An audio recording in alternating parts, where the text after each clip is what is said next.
Basta Radyo, ibandera mo!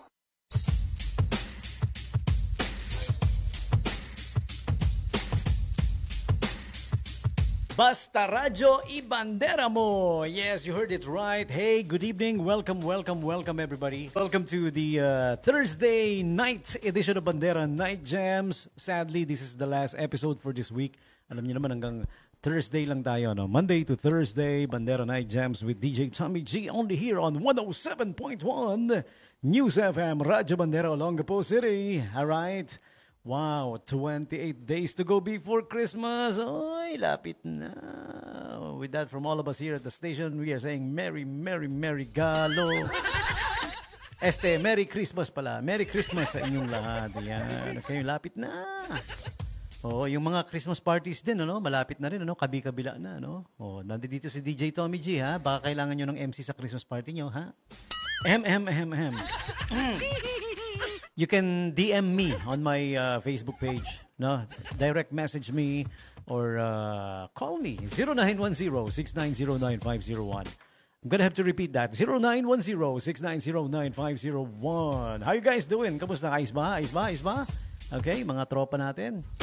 Kamusta ang inyong Thursday so far? Ano bang mainit na usapin ngayon? Yung mga aksidente, no? Kabi-kabila, no? Yung nasa news, yung meron yung kotse, yung motorsiklo, nasagasaan ng truck dahil sumingit sa harapan. Kasi blind spot yung harapan yan, eh. Mataas ang truck, eh. No? Kayo naman, mga nagmomotor, huwag matigas ang ulo. Pag may truck, huwag yung unahan, huwag yung singitan. Hayaan nyo na mauna yung truck. No? Di ba, hindi ka, yung iba kasi ugali, me first. Yan ang nagbibigay sa atin ng problema kadalasan sa aksidente sa motor. Me first attitude. Pansin nyo ba, pag nagmomotor ka rin, may kasama kang nakamotor din sa paligid. Parang kala mo laging ayaw na uunahan, no? Pangit yun. Yun yung root of or cause of aksidente kadalasan. Yung ugaling, me first, ako muna. Oh, yan. Ikaw, nangyayari tuloy, ikaw nga muna. Ikaw muna ang nauuna. Mario Joseph. Di lang natin alam kung sino yung sumundo sa'yo. Si Angelo ba o si Parin Taning? Nalala ko na naman si Paring Taning, oh. Lumitaw bigla sa simbahan. Oh, si Taning, oh. Naglabasan lahat yung tao, natakot, nagtakbuhan. Except yung matanda. Sabi niya sa matanda, oh, takot silang lahat, ha. Ikaw, di ka ba natatakot sa akin? Nakatingin lang yung matanda kay Taning, eh. Oh. Sabi niya, kung yung kapatid mo nga, pinakasalan ko, eh.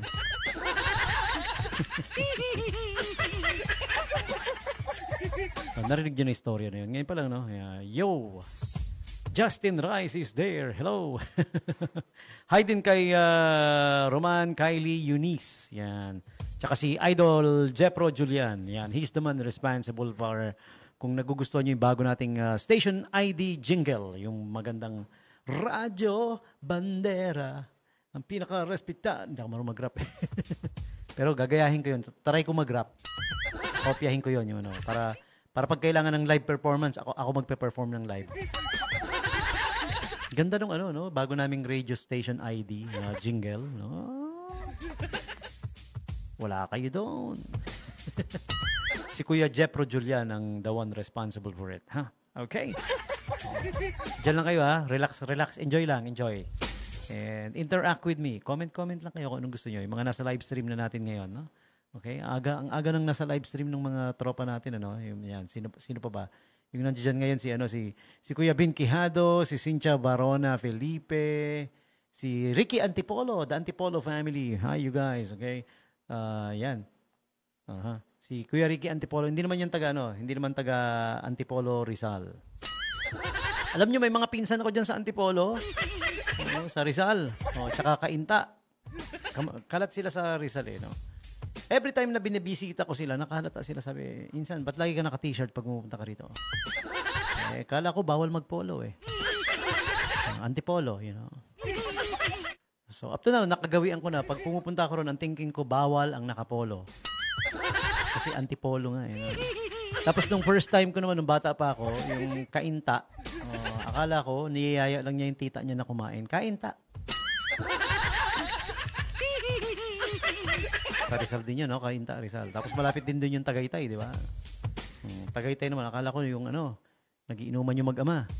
Sabi nung anak sa tatay, turn niya nang uminom. Tagaytay. Turn mo nang tumagay, tay. Tagaytay.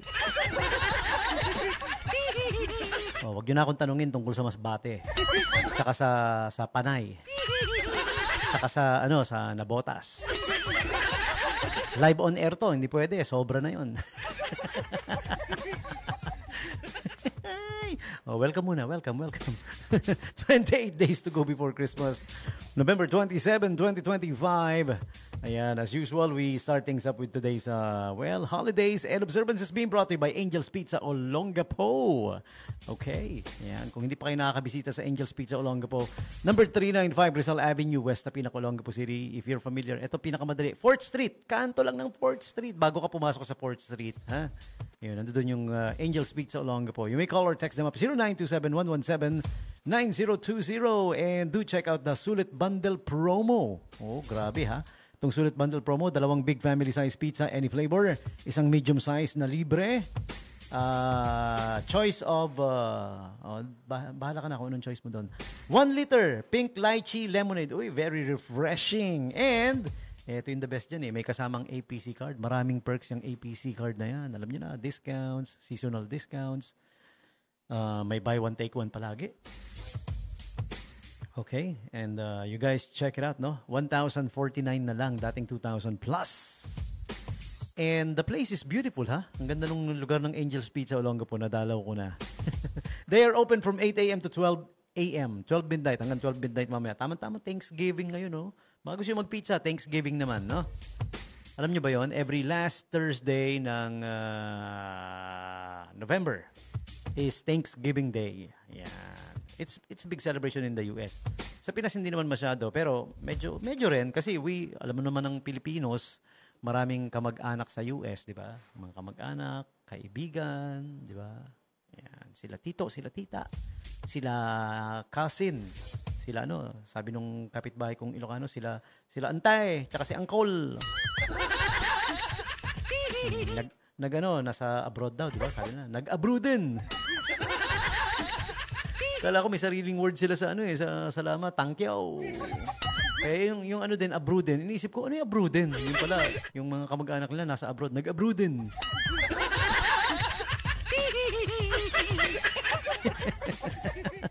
Ay. Siya. Tuloy na natin, yan. Yung kasing Thanksgiving Day, Angel's Pizza. Pag weekend, Friday to Sunday, 8 a.m. to 1 a.m. Pwede pang humabol. Kasi pag weekend, syempre, minsan gising pa tayo hanggang anong oras na yun. Pwede mag-pizza. And here are the other holidays and observances. November 27 is, what's this? Well, yun nga, Thanksgiving Day. Alright. Craft Jerky Day. Ano ba yung craft jerky? Yung jerky yan, yung parang dried dried beef, dried meat. Jerky ang tawag doon, no? Meron din kung Thanksgiving Day ngayon, meron din yung mga ayaw ng meat, yung mga vegetarian, turkey-free Thanksgiving or simply animal advocates. Ayaw nila ng turkey. Thanksgiving Day. Okay, so yun lang, konti lang. Nothing really much going on for November 27, except there's a big celebration called Thanksgiving Day. Ayan, okay?